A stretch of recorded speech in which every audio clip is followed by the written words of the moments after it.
नमस्कार स्वागत करुच्ची आज मुख्य गुरुत्वपूर्ण खबर को आपण मानकु दर्शक बंधु एबे एबे आमर हस्तगत होइतिबा खबर रही पाणीपाग संपर्कित शीत संपर्कित एवं घन कुहुड़ी संपर्कित राज्य में वर्तमान जारी रही अति भीषण जाड़ जहाँ जनजीवन को अस्तव्यस्त करुच्ची एवं विभिन्न स्थान में घन कुहुड़ी जारी रही जहाँपाई पाणीपाग विभाग येलो अलर्ट जारी करिछि।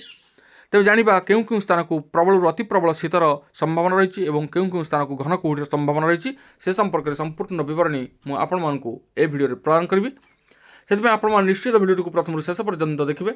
जदि भिडियो भल लगे तो पाखे लाल बटन दबा निश्चित सब्सक्राइब करेंगे पाखे आसुवा बेल आइकन बजाइदेवे और ऊपर आसुवा ऑल नोटिफिकेशन पर क्लिक करने को भूलें जहाँफल एभली भिडियो सर्वप्रथम आपण निकट में पहुँच पार। तो दर्शक बंधु आम किसी सोशल मीडिया देखा पाऊँ वर्तमान बंगोपसागर रे आसुची आउ एक लघुचाप बोली हेले यह केते दूर सत्य तार कौन सत्यता ना तेणु ए समय रे आउ लघुचाप सृष्टि होवार संभावना ना तेणु प्रचंड शीतर संभावना रही राज्य में पारद दिन को दिन खसबार लगी एवं विभिन्न स्थान में जार अनुभूति होची जनजीवन को अस्तव्यस्त करुच्ची। विभिन्न स्थान में घन कुहुड़ी देखा मिलूँ तेणु वर्षा आउ बात्या किंबा लघुचाप तार कौन संभावना ना एभली गुड़े मिछ खबर सोशल मीडिया रे प्रसारित होची से आपण मैंने निवृत्त रुहतु से संवाद प्रति आपण मैंने ध्यान दिंतु ना यह सब मिथ्या अटे लोक मान विभ्राट करने ये गोटे प्रयास।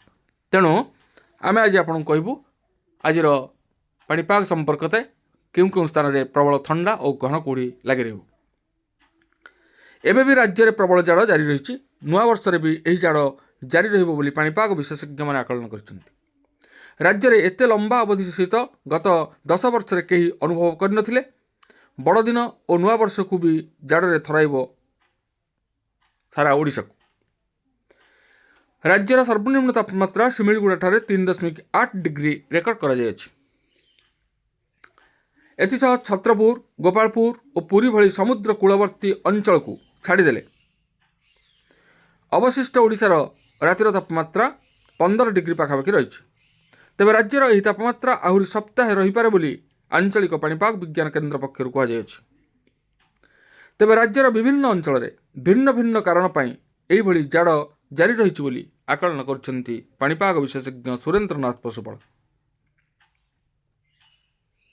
सुंदरगढ़ और झारसुगुड़ा दे उत्तरा पवन बहुथिबारु पश्चिम ओडिशार रातिर पारद खसबार लगी एथिसह कंधमाल जी उदयगिरी बालीगुड़ा आदि आभ्यंतरीण ओडिशार पारद निम्नगामी हेबार विभिन्न कारण रही।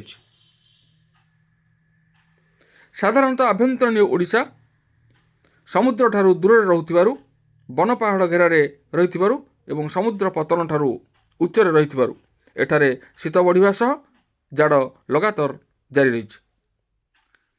तेबे उपकूलवर्ती अंचल यथा बालेश्वर भुवनेश्वर पर्यंत ठंडा पड़िबार भिन्न कारण रही। भुवनेश्वर को सीधासलख उत्तरा पवन माड़ हेउथिबारु एठारे रातिर पारद खसबार लगी एथिसह राजधानी को सामुद्रिक पवन धीरे धीरे प्रभावित हेउथिबारु शीतर प्रभाव अधिक रहुथिबा डॉक्टर पशुपाल कहिसेंति।